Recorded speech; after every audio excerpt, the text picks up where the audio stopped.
रुपाली चाकणकर गायब का आहेत? सामाजिक कार्यकर्ते अंजली दमानी यांचा सवाल। चाकणकर आणि अशोक खरात यांच्यात सर्वाधिक काळ संवाद। चाकणकरांच्या कुटुंबातील अनेक जण संपर्कात खरातच्या होते, तेव्हा रुपाली चाकणकरांनी आपली भूमिका मांडावी, दमानी यांचं आव्हान। 17 मार्च पर्यंत अगदी त्यांचा फोन बंद होईपर्यंत रुपाली चाकणकर त्यांच्याशी बोलायच्या आणि एका दिवशी तर तब्बल 22 मिनिटं गप्पा मारत होते। अशोक खरातची पत्नी कल्पना खरातवर पाळत ठेवणं पोलिसांचं कर्तव्य होतं, मात्र तसं झालं नाही। त्यामुळे त्यांना वाचवण्याचा प्रयत्न होतोय का? त्यांची चौकशी होऊ नये यासाठी प्रयत्न होत आहेत का?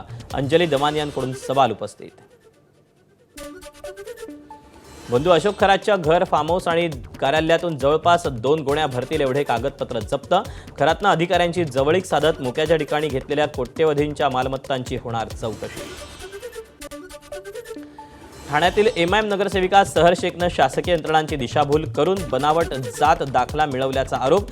वडील युनुस खानसह सहर शेखवर तहसीलदारांकडून गुन्हा दाखल करण्याचे आदेश। बारामतीच्या पोटनिवडणुकीत रोहित पवारांकडून सुनेत्रा पवारांसाठी घोंगडी बैठका। काटेवाडी गावातून घोंगडी बैठकीच्या माध्यमातून सुनेत्रा पवारांच्या प्रचाराचा शुभारंभ। धाराशिवच्या पोलीस अधीक्षक रितू खोकरांविरोधात आमदार सुरेश धस हक्कभंग आणण्याचा त्यांनी इशारा दिला। रितू खोकर ड्रग्ज प्रकरणातील आरोपींना पाठीशी घालत असल्याचा सुरेश धस यांचा आरोप। गोकुळ दूध संघाच्या चौकशीसाठी चंदगडचे आमदार शिवाजी पाटील यांनी घेतली किरीट सोमय्या यांची भेट। आमदार पाटील आणि महादेव दूध संस्थेचे संचालक प्रकाश बेलवाडे यांनी मुख्यमंत्री देवेंद्र फडणवीसांचीही घेतली भेट। श्रीकांत शिंदेंच्या सोलापूर दौऱ्यानंतर माढा आणि सोलापूरमधील जिल्हा प्रमुख ते शाखा प्रमुख कार्यकारिणी बरखास्त। लोकसभा मतदारसंघ आढावा बैठकी दरम्यान अनेकांनी विविध पदाबाबत आक्षेप नोंदवले होते। मुंबईतल्या पागडी इमारतीमध्ये राहणाऱ्यांना सरकारकडून आश्वासनच नाही तर संरक्षणाची गरज। नॉनसेस इमारतींमधल्या भाडेकरूंना देखील संरक्षणाची गरज। आमदार आदित्य ठाकरेंचं मुख्यमंत्र्यांना पत्र लिहून मागणी। थकीत बिलं मिळावी यासाठी कोल्हापुरातील शासकीय कंत्राटदार आक्रमक। शासकीय कामाचं 900 कोटींचं बिल थकल्यानं जिल्हा परिषद आणि सार्वजनिक बांधकाम विभागाच्या कार्यालयासमोर शासकीय कंत्राटदार संघटनेचं आंदोलन। मुंबईतल्या गोरेगावमधील नेस्को सेंटरमध्ये ड्रग्जच्या ओव्हरडोसनं दोघांचा मृत्यू। ठाकरेंची शिवसेना आक्रमक। गोरेगावातील वनराई पोलीस स्टेशनसमोर जोरदार घोषणाबाजी।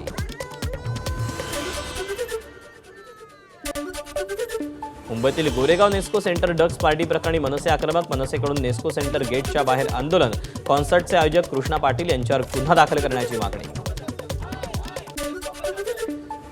गोरेगाव नेस्को सेंटरमध्ये ड्रग्ज पार्टी प्रकरणी लायझनिंग करणारा इंद्रजित सिंगला तात्काळ अटक करा, मनसेची मागणी। लाईव्ह म्युझिक कॉन्सर्टच्या नावाखाली इंद्रजित सिंगनं ड्रग्ज पार्टीचं आयोजन केल्याचा मनसेचा दावा। सोशल मीडिया इन्फ्लुएन्सर ऑरी देखील गोरेगावातील म्युझिक कॉन्सर्टला उपस्थित होता। पार्टीतील नाचतानाचा त्याचा व्हिडिओ समोर। याआधी देखील एका ड्रग्ज प्रकरणात मुंबई पोलिसांच्या अंमली पदार्थ विरोधी कक्षाकडून ऑरीची चौकशी करण्यात आली होती। मुंबईतील गोरेगावच्या नेस्को म्युझिक कॉन्सर्टनंतर अर्धनग्न अवस्थेत बेभान तरुणांनी गोंधळ घातल्याचा समोर। काही तरुणांचा गाड्यांच्या टप्पावर नाचतानाचा व्हिडिओ देखील व्हायरल।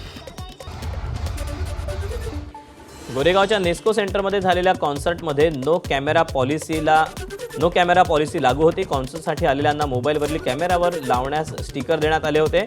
परिसरात फोन कॅमेऱ्यावर देखील बंदी होती। गोरेगाव ड्रग्ज प्रकरणात उपचार घेत असलेल्या मुलीचा पोलिसांनी जबाब नोंदवला। यापूर्वी देखील एका कॉन्सर्टमध्ये मित्रासोबत ड्रग्ज सेवन केल्याची मुलीची कबुली।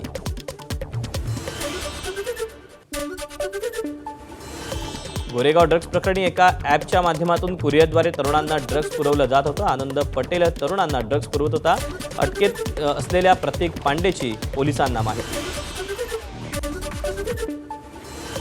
पुण्यातील पबमध्ये तरुणीच्या विनयभंग प्रकरणी कोरेगाव बार्क येथील डार्क हॉर्स पबमध्ये हा सगळा प्रकार घडला। कोरेगाव बार्क पोलीस स्टेशनमध्ये दोघांविरोधात गुन्हा दाखल। आरोपींचा शोध सुरू।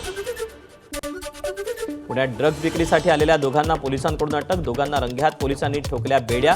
26,71,000चं ड्रग्ज जप्त। परतवाडा व्हायरल व्हिडिओ प्रकरणी आणखी दोघांना अटक. आतापर्यंत एकूण 4 आरोपी अटकेत. आरोपींना कठोर शिक्षा व्हावी यासाठी मागणी. परतवाडा प्रकरणातील आरोपी अयान अहमदला बेड्या ठोकून त्याची चांगली धुलाई केली पाहिजे. आमदार रवी राणांची मागणी.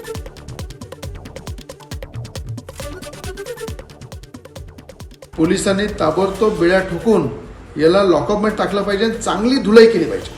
त्यांनी लहू जिहादला मोठ्या प्रमाणात पाठबळ देतात हे लोक. अशा खऱ्या अर्थानं विकृती कृतीला धडा शिकवण्यासाठी वेळ आली तर आमच्या ताब्यात द्या. पूर्ण त्याचा बंदोबस्त करू. पण पोलिसांनी त्याला बेड्या ठोकून अंदर केलं पाहिजे. जन्मठप दिली पाहिजे. आणि अचलपूर परतवाडा बंद हाकेला पूर्ण माझं समर्थन आहे. अमरावतीच्या परतवाड्यामधील अश्लील व्हिडिओ व्हायरल झाल्याच्या प्रकरणी आज सर्वपक्षीय हिंदुत्ववादी संघटना आणि व्यापाऱ्यांकडून परतवाडा आणि अचलपूर बंदची हाक.